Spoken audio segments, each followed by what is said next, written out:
In this video I will show you how to make screen recording on your Mac.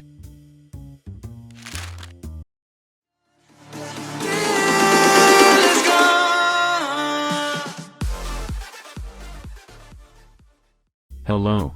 And welcome, I am Umair from Umair's Tech and I will show you how to make screen recording on your Mac without any new software.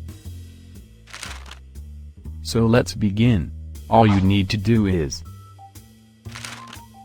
open the Finder. Go to the Applications. Now left-click on QuickTime and select Open. Now go to your dock and left-click on the QuickTime player icon, and select Screen Recording. Now click red dot to start screen recording. Click anywhere on the screen to start.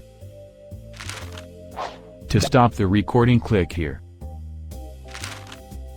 Thanks. It was all. Please like and subscribe my channel for more videos.